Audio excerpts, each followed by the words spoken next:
বিকেলবেলা গ্রে স্ট্রিটের ধারে এক চায়ের দোকানে বসে চা খাচ্ছি। হঠাৎ দেখতে পেলাম ওদিকে ফুটপাতে আমাদের পাড়ার ভূতনাথ বাবু। চায়ের পেয়ালাটা মুখ থেকে নামিয়ে রাখলাম। বুঝলাম রাতের খাওয়া আজ আর জুটছে না। ভূতনাথ বাবুদের কাঠের কারবারে অনেক পয়সা, তাছাড়া অনেক মধ্যবিত্ত গৃহস্থের বাড়ি বন্ধক রেখে উঁচু সুদে টাকা ধার দেওয়া তার আর এক ব্যবসা।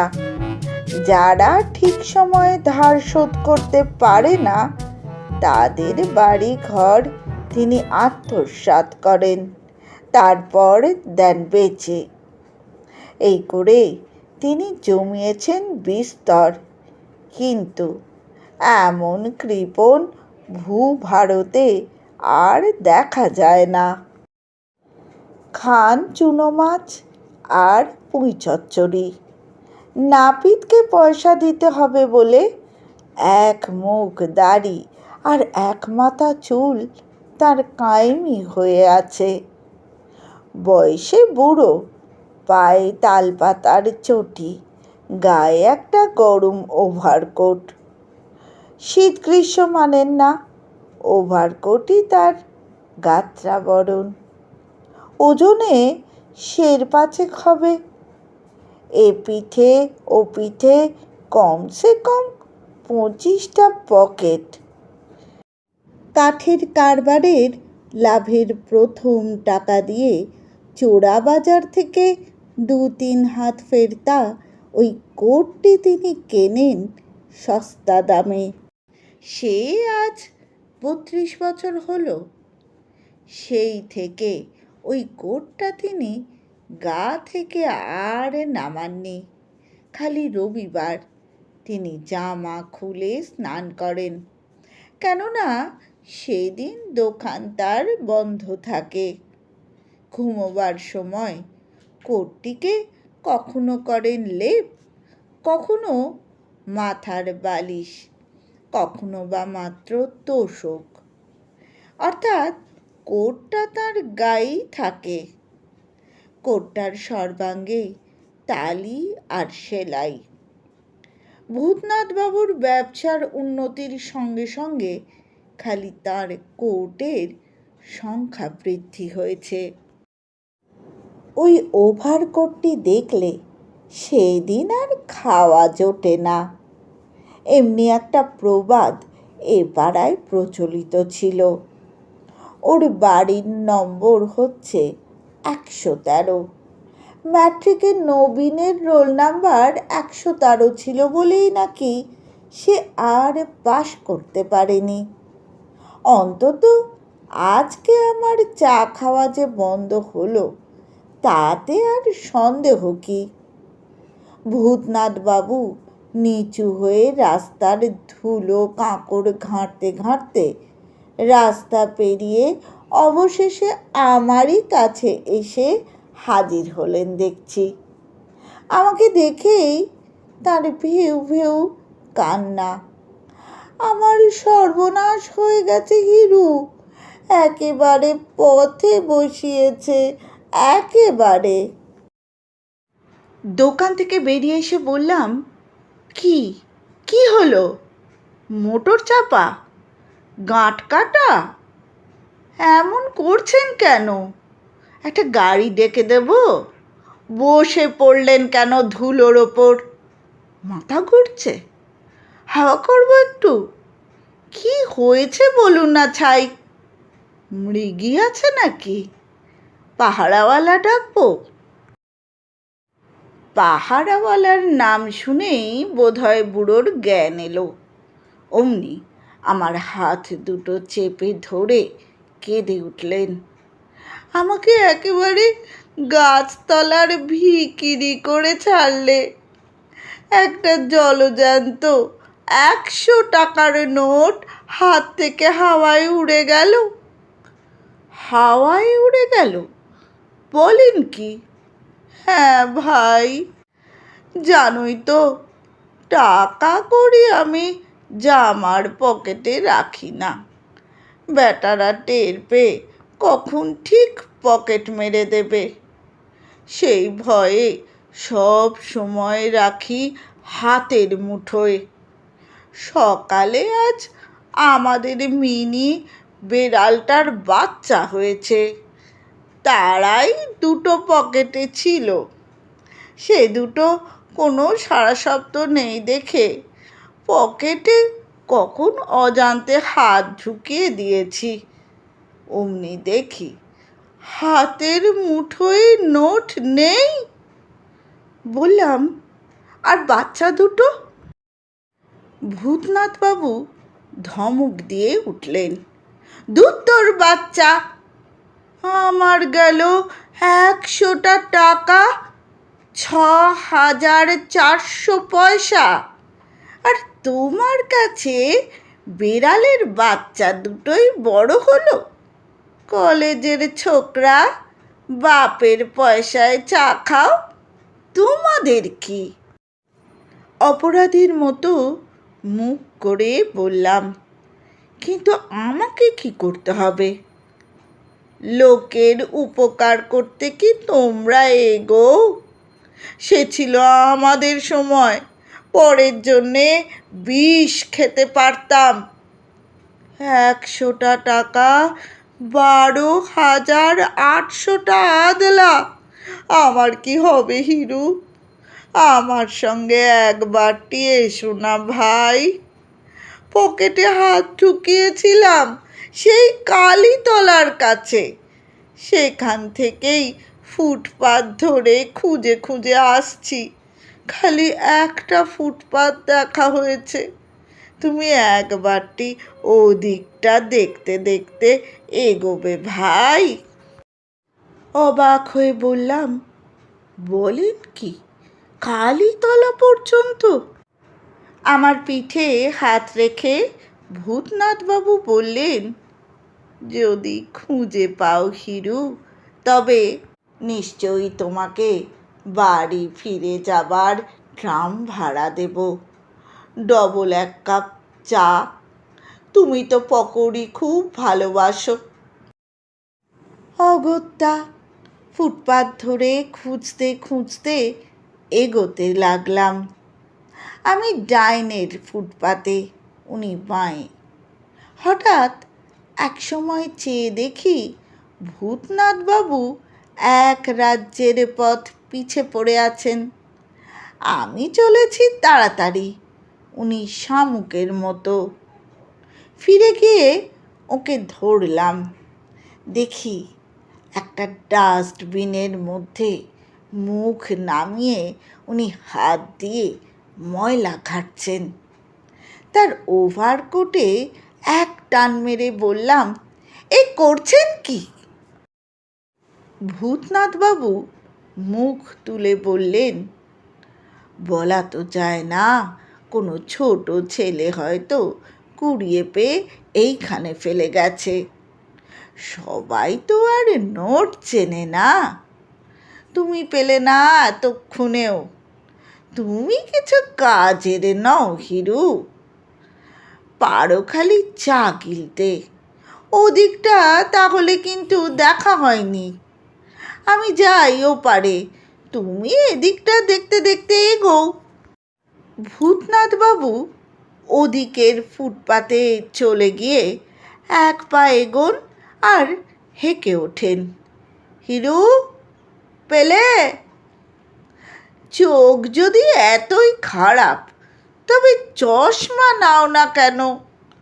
অন্ধকারে দেখতে না পেলে একটা দেশলাই কিনে নাও শিগগিরি। মোটে একটা তো পয়সা, পরের জন্যে একটা পয়সা খরচ করতে পারো না? তোমাদের বয়সে আমরা। ও কি হিরু? পাশের একটা গলি দিয়ে সরে পড়ছিলাম। ভূতনাথবাবু পেছন থেকে কখন ছুটে এসে ঘাড় চেপে ধরলেন। বললেন, কোথায় পালাচ্ছ? বললাম, নোটটা তো আপনার উড়ে এসে এই গলিতেও পড়তে পারে, কি বলেন? এই দিকটাই বরং একটু খুঁজে দেখি না। ভূতনাথবাবু অসহায়ের সুরে বললেন, তার চেয়ে আমার বাড়ি চলো হিরু, বাড়িতেই না হয় খুঁজি গে। অবাক হয়ে বললাম, এই না বললেন নোটটা রাস্তার মাঝে হাত থেকে উড়ে গেছে, বাড়িতে পাবেন কি করে? বলা কি যায়, ওটার পেছনে পেন্সিল দিয়ে আমার নাম ঠিকানা লেখা ছিল যে। কেউ পেয়ে পুলিশের ভয় হয়তো শেষকালে আমার বাড়িতেই ফিরিয়ে দিতে গেছে। শিগগিরই চলো হিরু, বেশি দেরি করলে লোকটার হয়তো দেখা পাবো না। হেসে বললাম, আমার গিয়ে কি হবে? না না চলো, লোকটার দেখা না পেলে কাল সকালে বরং রাস্তায় আবার খোঁজা যাবে। কাল যদি খুঁজে পাও হিরু, তবে তোমাকে ঠিক একখানা এক্সারসাইজ খাতা কিনে দেব। রুল টানা খাতা তো। আচ্ছা চলো, বাড়িটায় তেতলার ছাদে শুনেছি নাকি ভূত আছে। তুমি তো শুনেছি খুব সাহসী, লণ্ঠনটা নিয়ে ছাদটাও একবার খুঁজে আসবে। বললাম, হ্যাঁ, কারো ঘুড়ির লেজের সঙ্গে নোটটা আপনার হাতে উড়ে আসতে পারে। গম্ভীর হয়ে ভূতনাথবাবু বললেন, আশ্চর্য কি? মজা দেখতে অগত্যা তার বাড়িতেই এসে হাজির হলাম। ট্রামে বাসে তিনি চাপবেন না। যে পথে তিনি আগে হাঁটেননি সেই পথেরও ধুলো বালি তিনি হাতড়ে চলেছেন। বললাম, এখানে আপনার নোট কি করে আসবে? এই পথে তো আসেনি আগে, হারিয়েছে তো সেই কালীতলার কাছে। ভূতনাথবাবু একটা কাঠি দিয়ে রাস্তার কতগুলো আবর্জনা ঘাঁটতে ঘাঁটতে বললেন, এখানে তো হারাতে পারে নোটটা।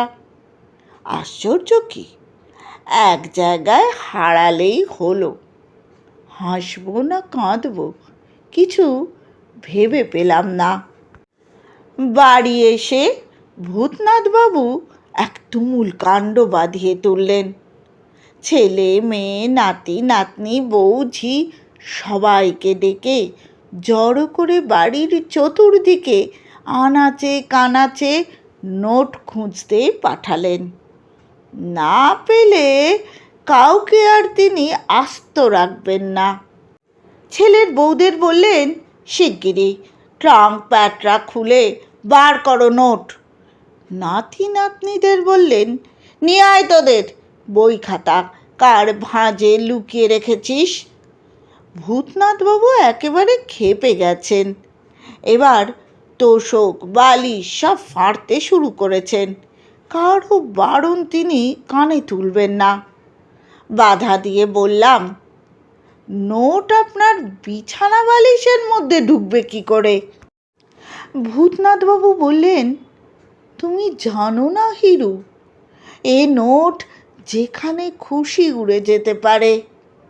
এক জায়গায় পেলেই হলো। তুমি একবারটি নর্দমায় হাত ডুবিয়ে দেখো না ভাই, পেলে এবার তোমাকে ঠিক একটা ঘড়ির ব্যান্ড কিনে দেব। এবছর ঘড়ির ব্যান্ড হলে আসছে বছর নিশ্চয়ই একটা আস্ত ঘড়ি হবে। নাতি নাতনিদের কাউকে দেবেন পুরনো ট্রামের টিকিট, কাউকে ছেঁড়া বইয়ের মলাট, কাউকে বা পাঁজি থেকে ছিঁড়ে ভৃগু রাজা শনি মন্ত্রীর ছবি। কিন্তু কেউই খুঁজে পায় না। জিনিসপত্রে কাপড়ে চোপড়ে ঘরবাড়ি এক হাঁটু হয়ে উঠল। এমনি সময় ভূতনাথবাবুর মেজ ছেলে বাজার থেকে 3 আনা সেরে 4টে প্রকাণ্ড ইলিশ মাছ কিনে এনে হাজির। ইলিশ মাছ দেখে ভূতনাথবাবু একেবারে তেড়ে বললেন, আমার হাত থেকে 100টা টাকা উড়ে গেল, আর ইনি এনেছেন ইলিশ মাছ কিনে। বেটা, দূর হ আমার বাড়ির থেকে। বলে বুড়ো ভদ্রলোক বরদার হাত থেকে মাছের বান্ডিলটা কেড়ে নিয়ে দূরে নর্দমার দিকে ছুঁড়ে ফেললেন। বরদা তো থ।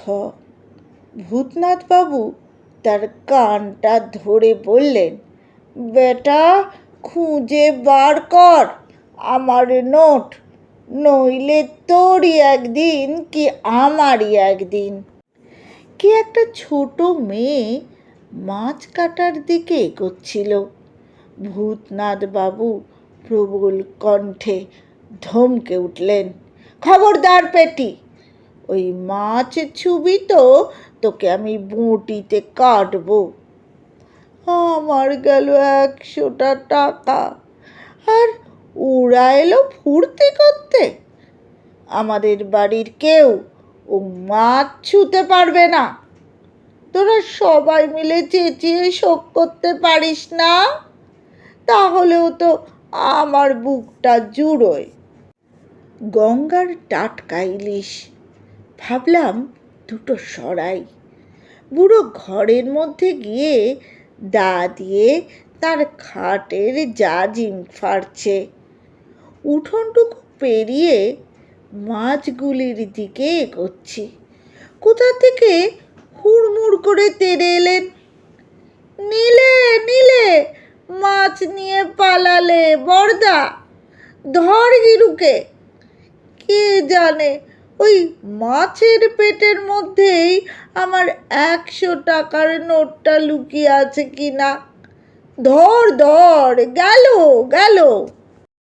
উঠোন পেরিয়ে ভূতনাথবাবু নিজেই আমাকে ধরতে আসছিলেন, কিন্তু পা হড়কে গিয়ে একেবারে চিৎপাত। অমনি তার ওভারকোটের পকেট ঠেলে রাজ্যের জিনিসপত্র বেরিয়ে আসতে লাগলো। সবাই তাকে ধরাধরি করে তুলে বললে, আপনার কোটটাই একবার দেখুন না নেড়ে চেড়ে, কোথাও হয়তো লুকিয়ে আছে। ভূতনাথবাবু কিছুতেই কাউকে কোটের পকেটে হাত ঢোকাতে দেবেন না। বললেন, সব টাকা পয়সা আমি হাতের মুঠোয় রাখি, সিকি দুয়ানিগুলো কানের ফুটোয়, নোট ওর মধ্যে যাবে কি করে। কিন্তু সবাইয়ের বাক্স তোরণ তিনি ওলট পালট করেছেন, তাই কেউ তাকে ছাড়লেন না।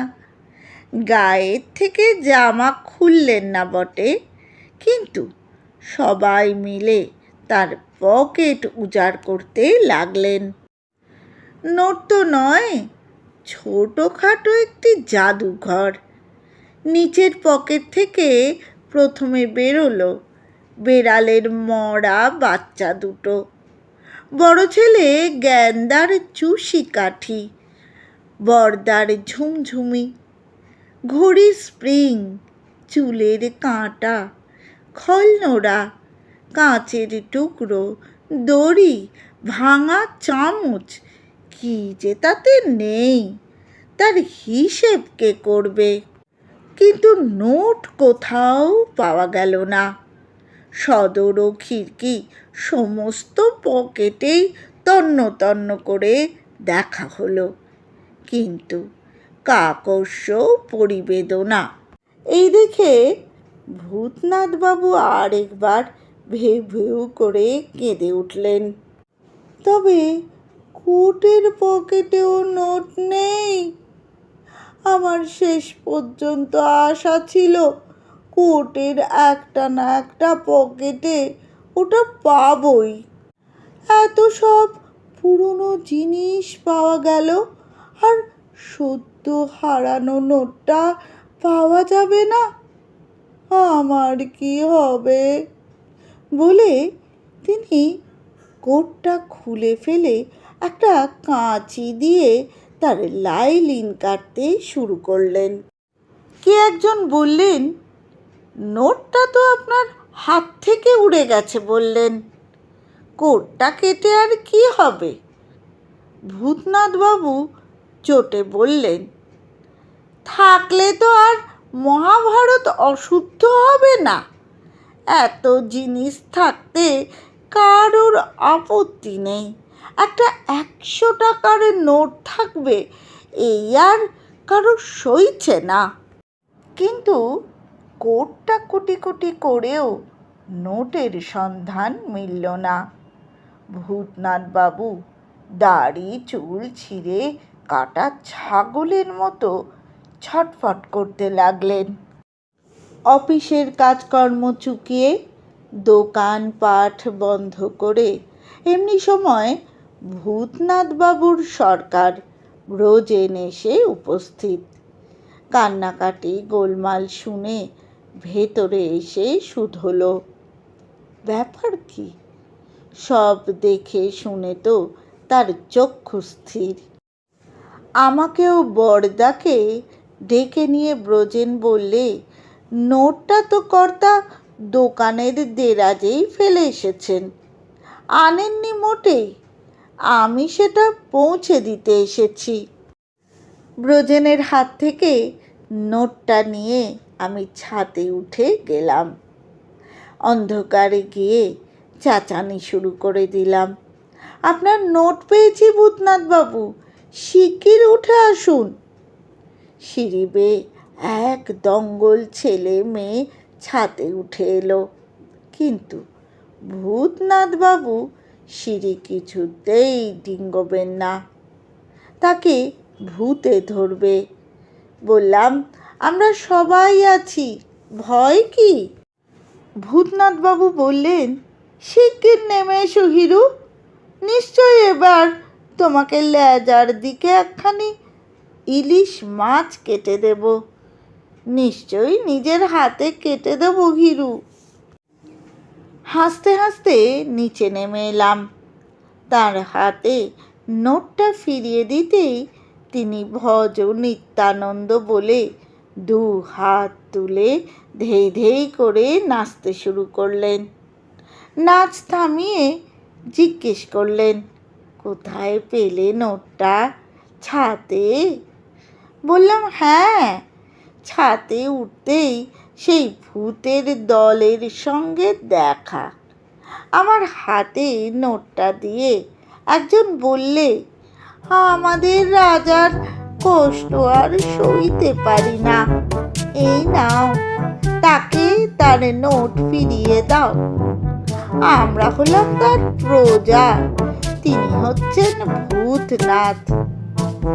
এক গাল হেসে ভূতনাথবাবু বললেন, তা আশ্চর্য কি,